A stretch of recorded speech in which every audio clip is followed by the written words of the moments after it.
Hi, how are you students? This is Nagaraj P, lecturer in accountancy, Vishwamanava, PU College. In the previous classes, we solved the problems in respective of admission of a partner. In this class also, we are going to be continue the remaining problems in respective of admission of a partner.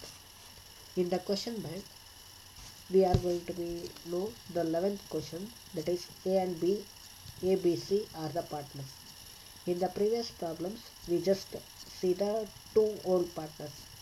But in this 11th problem, we are going to be see the three partners as a old partners. That is A, B and C are the partners in a firm sharing profit and losses in the ratio of 4:3:3. Their balance sheet as on 31st/3/2017 was as follows. They given the liabilities and assets. Look at the adjustments. On 1/4/2017, they admitted D into the partnership on the following terms. D is a new partner. In the year of 1/4/2017, he are going to be admitting into the partnership firm and is going to be bring the 50,000 as his capital. Goodwill account is created for 64,000 and agreed to write off by partners in their new profit sharing ratio, that is 6:9:9:8. So this is the NPSR of all partners, that is A, B, C and D. Okay, and this 64,000 is the firm goodwill. This firm goodwill is going to be written off. Return of ಅಂತ ಹೇಳಿದಾಗ ನಾವೇನು ಮಾಡಬೇಕು, partners capital ಅಕೌಂಟಲ್ಲಿ ಈ 64,000 ರೂಪಾಯಿನ partners capital ಅಕೌಂಟಲ್ಲಿ ಈ old ratio ಪ್ರಕಾರ ನಾವು ಓಲ್ಡ್ ಪಾರ್ಟ್ನರ್ಸಿಗೆ ಪಾರ್ಟ್ನರ್ಸ್ ಕ್ಯಾಪಿಟಲ್ ಅಕೌಂಟಲ್ಲಿ ಕ್ರೆಡಿಟ್ ಸೈಡ್ ತೋರಿಸ್ಬೇಕು. ಮತ್ತು ಈ ನ್ಯೂ ರೇಷಿಯೋ ಏನು 6:9:8 ಇದೆಯಲ್ಲ, ಇದ್ರ ಪ್ರಕಾರ ನಾವು ಪಾರ್ಟ್ನರ್ಸ್ ಕ್ಯಾಪಿಟಲ್ ಅಕೌಂಟಲ್ಲಿ ಡೆಬಿಟ್ ಸೈಡ್ ಎಲ್ಲ ಪಾರ್ಟ್ನರ್ಸ್ಗೂ ರೈಟ್ ಆಫ್ ಮಾಡಬೇಕು. Okay, so look at the third adjustment. Reduce the stock by 10% and increase the building to rupees 69,000.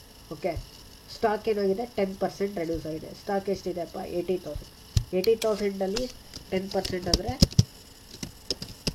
8,000 to stock account. Asset reduce ಆದರೆ ರಿವ್ಯಾಲ್ಯೂಷನ್ ಅಕೌಂಟಲ್ಲಿ ಡೆಬಿಟ್ ಸೈಡ್ ಬರುತ್ತೆ. 80,000 into 10/100. Okay, next increase the building to rupees 69,000. Building ಎಷ್ಟಿದೆ 60,000 ಇದೆ.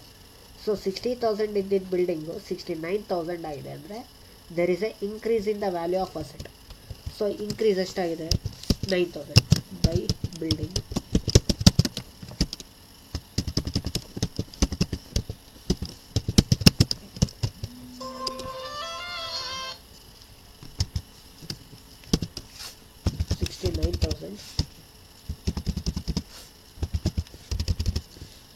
minus 60,000.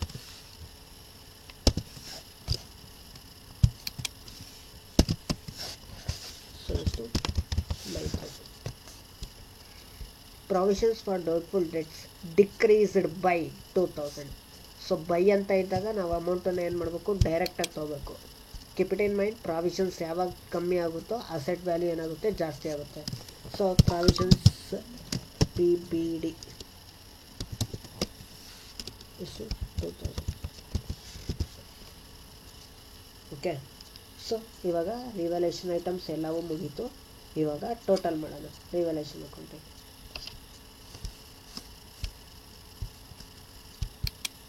ಇದು total ಮಾಡಿದರೆ 11,000 ಆಗುತ್ತೆ.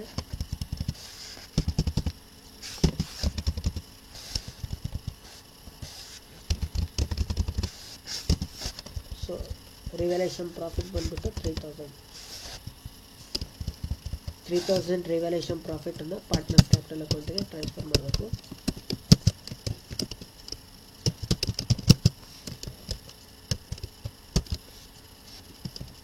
A 3,000 into 4/10 is equal to 1/4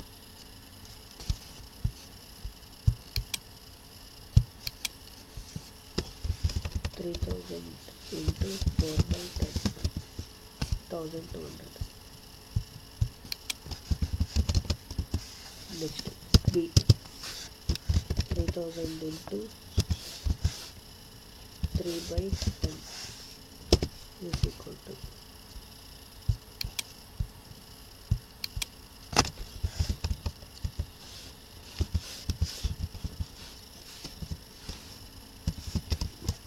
900. Next is C, 3000 into 3 by 10 is equal to 900. So let us move to the partners capital account. Okay, now let us move to the partners capital account. First, record the partners capital name A, B, C and D.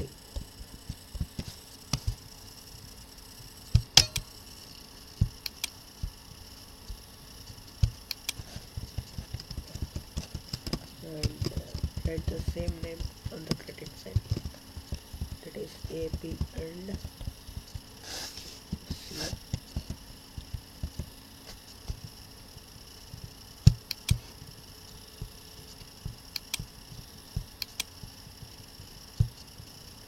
Wait a minute.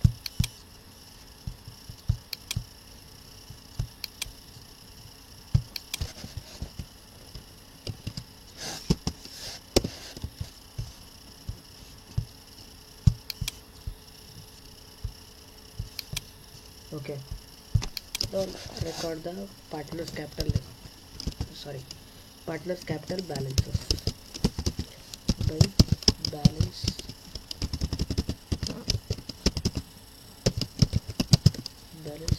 brought down. A's capital is 40,000, B capital is 50,000, C capital is 60,000. There is a reserve of rupees 32,000. Okay, accumulated profit ಅನ್ನು share ಮಾಡಿ. accumulated profit ಅನ್ನು partners capital account ಅಲ್ಲಿ credit side ತೋರಿಸಬೇಕು. 32,000 into 4 by 10, 32,000 into 3 by 10, 32,000 into 3 by 10.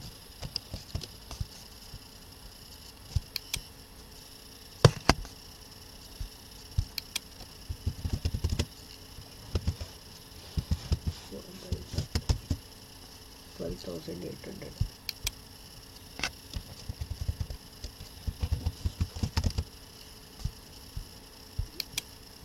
Next, 32,000 into 3 by 10, 9,600.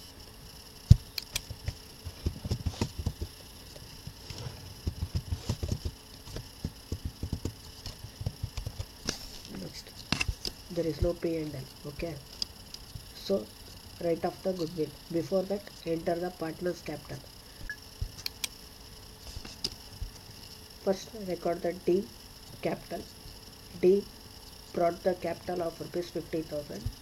There is a cash and bank. So cash and bank is a bank account ಅಂತ by bank account 50,000. Next, firm goodwill ಅನ್ನು right of ಮಾಡಬೇಕು. goodwill account 64,000 into 4 by 10, 64,000 into 3 by 10, 64,000 into 3 by 10.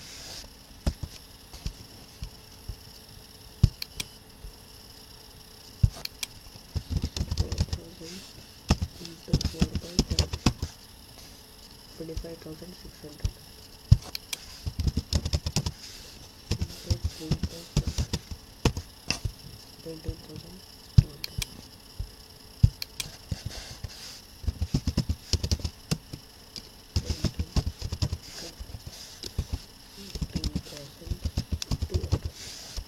Okay, ಇಲ್ಲಿ debit ಸೈಡಲ್ಲಿ to good will.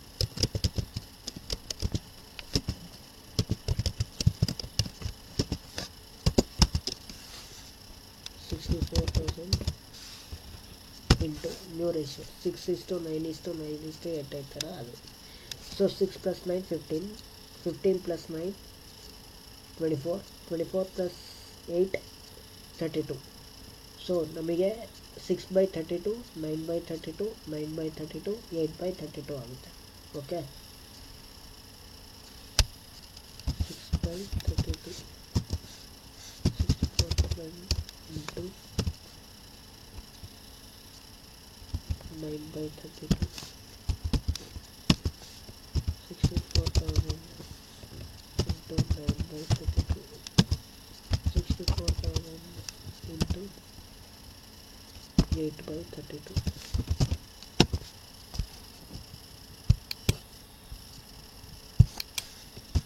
4,000 into 9/32 18,000.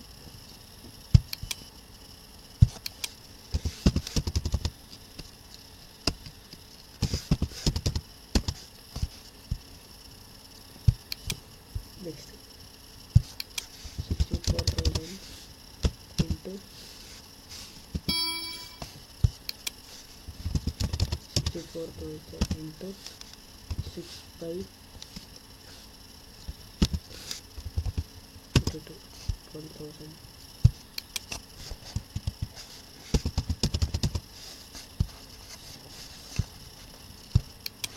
Next 64,000 into 8/32 16,000.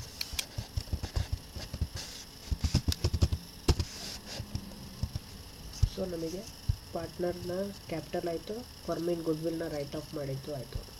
So ಇನ್ನು ಉಳಿದಿರೋದು revaluation profit. Revaluation profit ABCದು 1200, 900, 900 ಇದೆ.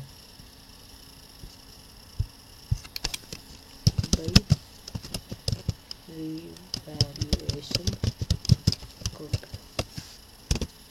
1200, 900. ಅಲ್ಲಿಗೆ ನಮಗೆ ಪಾರ್ಟ್ನರ್ ಕ್ಯಾಪಿಟಲ್ ಅಕೌಂಟನ್ನು ಟೋಟಲ್ ಮಾಡೋದಂತೆ. ಸಿದು 89,700.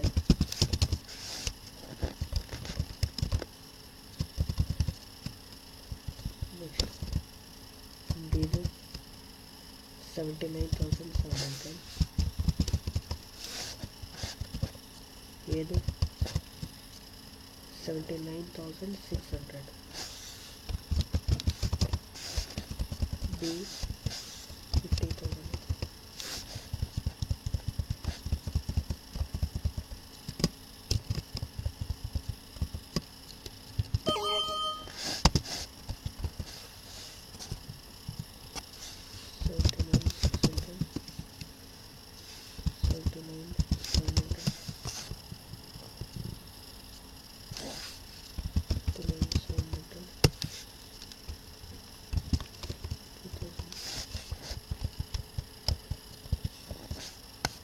ಸೊ ಬ್ಯಾಲೆನ್ಸಸ್ ಬಂದ್ಬಿಟ್ಟು 79,600ಅಲ್ಲಿ 12,000 ಹೋದರೆ 67,600.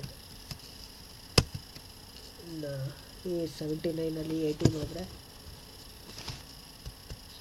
61,600. ಸಾರಿ 61,700. Next 89ಅಲ್ಲಿ 81, 71, 71,700. 34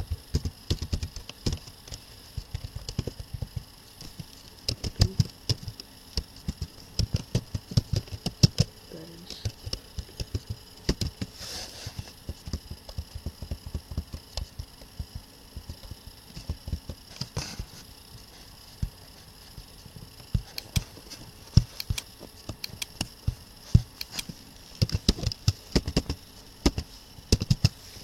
No balance.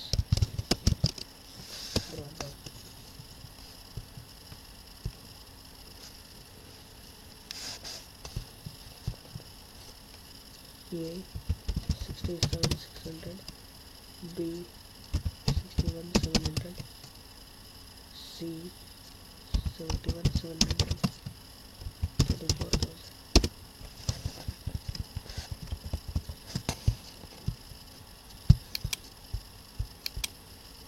Okay, now let us move to the part balance sheet. Balance sheet, reconstituted balance sheet as on 1/4/2017. Okay, first, before going to the balance sheet, let us write the goodwill account. Goodwill account ಇದು ನಿಮಗೆ partners capital ಅಕೌಂಟಲ್ಲಿ ಆಗಲೇ ಮಾಡಿದ್ದಲ್ಲ, A's capital account, goodwill account data to A's capital account, goodwill account data to B's capital, goodwill account data to C's capital. ಇದು credit side ಏನು A B C ಇದೆಯಲ್ಲ ಅದು goodwill ಅಕೌಂಟಲ್ಲಿ ಡೆಬಿಟ್ ಸೈಡ್ ಬರ್ತದೆ. A capital account to B capital account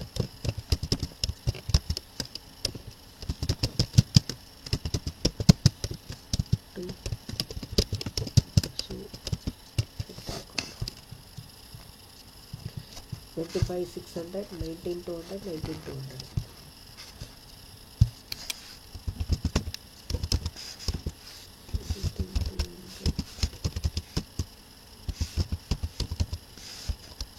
Next, A capital account data to goodwill, B's capital account data to goodwill, C's capital account data to goodwill, D's capital account data to goodwill.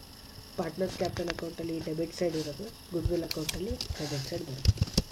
By A capital account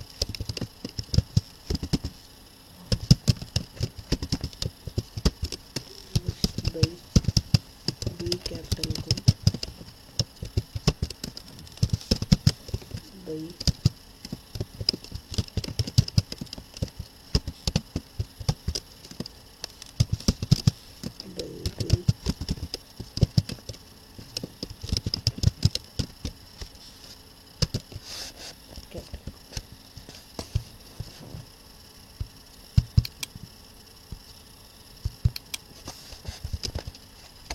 no, 12,000, 18,000, 18,000, 16,000. So total ಇದನ್ನು ಮಾಡಿದಾಗ 64,000 ಬರುತ್ತೆ. ಎರಡು ಕಡೆಯೂ 64,000 ಬರುತ್ತೆ. So this is about the goodwill account. Let us move to the cash bank. It is bank account balance 17,000 ಇದೆ. ಅದನ್ನು debit side balance write down ಮಾಡ್ಕೊಳ್ಳಿ.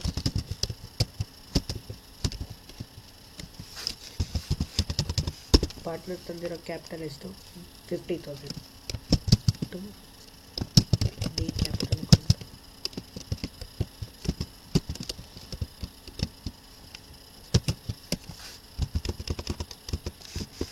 So goodwill ಅದು ಫರ್ಮ್ ಇದ್ದು, ಫರ್ಮಿನ್ ಗುಡ್ವಿಲ್ನ ಬ್ಯಾಂಕ್ ಅಕೌಂಟಲ್ಲಿ ತೋರಿಸೋ ಆಗಿಲ್ಲ. ಸೊ ಇವೆರಡು ನಮಗೆ ಬರೋದು ಬ್ಯಾಂಕ್ ಅಕೌಂಟಲ್ಲಿ. ಗುಡ್ವಿಲ್ ಬಂದುಬಿಟ್ಟು ಫರ್ಮಿದ್ದು, ಫರ್ಮಿನ್ ಗುಡ್ವಿಲ್ಲು ಬ್ಯಾಂಕ್ ಅಕೌಂಟಲ್ಲಿ ಬರೋದಿಲ್ಲ. ಪಾರ್ಟ್ನರ್ ತಂದಿದ್ರೆ ಮಾತ್ರ ನಾವೇನು ಮಾಡಬೇಕು, ಬ್ಯಾಂಕ್ ಅಕೌಂಟಲ್ಲಿ ತೋರಿಸ್ಬೇಕು. 67,000 ಆಗುತ್ತೆ.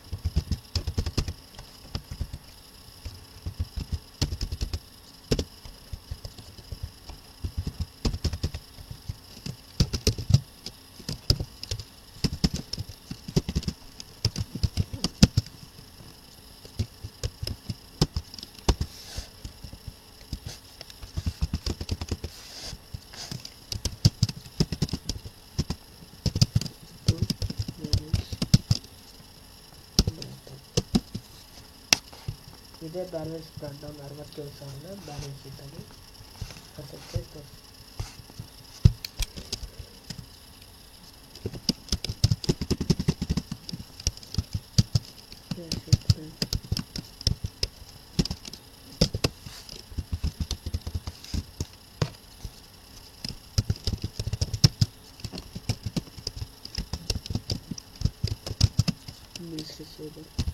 ಬಿಲ್ಸ್ ರಿಸೀವಬಲ್ ಯಾವುದೇ ರೀತಿ ಅಡ್ಜಸ್ಟ್ಮೆಂಟ್ಸ್ ಇಲ್ಲ.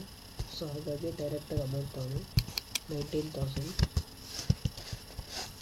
ನೆಕ್ಸ್ಟ್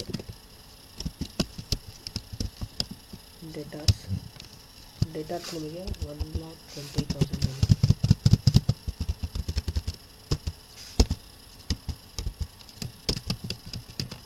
ಲೆಸ್ PD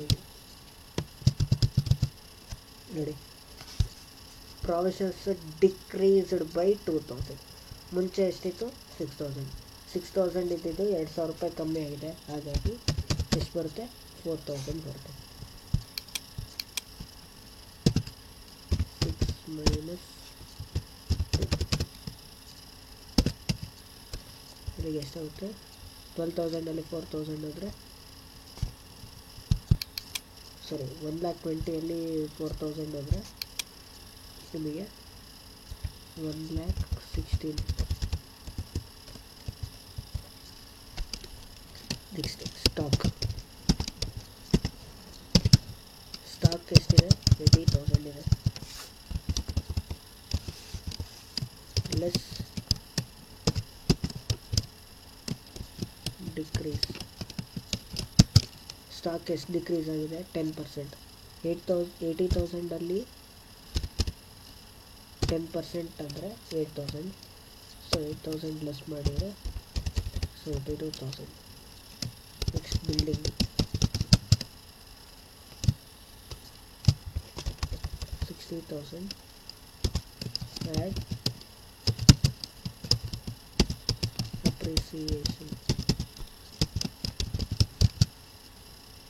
ಅಪ್ರಿಸಿಯೇಷನ್ ಎಷ್ಟು?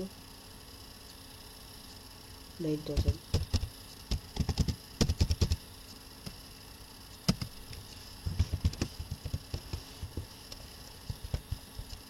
ನೆಕ್ಸ್ಟ್ ಲ್ಯಾಬಿಲಿಟಿ ಸೈಡ್ ಕ್ರೆಡಿಟರ್ಸ್ ಯಾವುದೂ ಅಡ್ಜಸ್ಟ್ಮೆಂಟ್ ಇಲ್ಲ. 1,00,000. ರಿಸರ್ವ್ಸ್ ಆಲ್ರೆಡಿ ನಾವು ಹಂಚಿದ್ದೀವಿ, ಬರೋದಿಲ್ಲ. Next bank overdraft 8,000.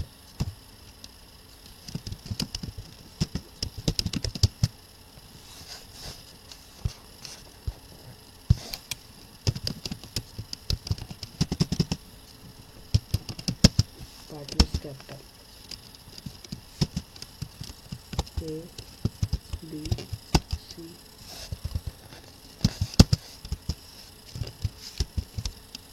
D.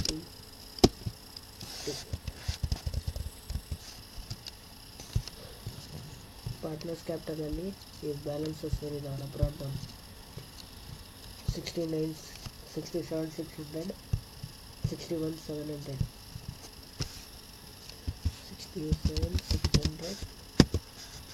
61,700 next 71,700 44,000. So ನಮಗೆ ಇಲ್ಲಿಗೆ ಬ್ಯಾಲೆನ್ಸ್ ಶೀಟ್ ಮುಗಿಯುತ್ತೆ. ಬ್ಯಾಲೆನ್ಸ್ ಶೀಟ್ ಟೋಟಲ್ ಮಾಡಿ 3,43,000 ಇದೆ ನೋಡಿ. ಓಕೆ, ಅಸೆಟ್ಸ್ 3,43,000 ಬಂತು. ಲಾಬಿಲಿಟಿ ಸೈಡ್ ಮಾಡೋದು. ಲಾಬಿಲಿಟಿ ಸೈಡು 3,43,000. ಓಕೆ, ಸೊ ಅಲ್ಲಿಗೆ ನೀವು ಮಾಡಿದ ಬ್ಯಾಲೆನ್ಸ್ ಶೀಟ್ ಕರೆಕ್ಟ್ ಇದೆ. So this is about the 11th problem. Okay.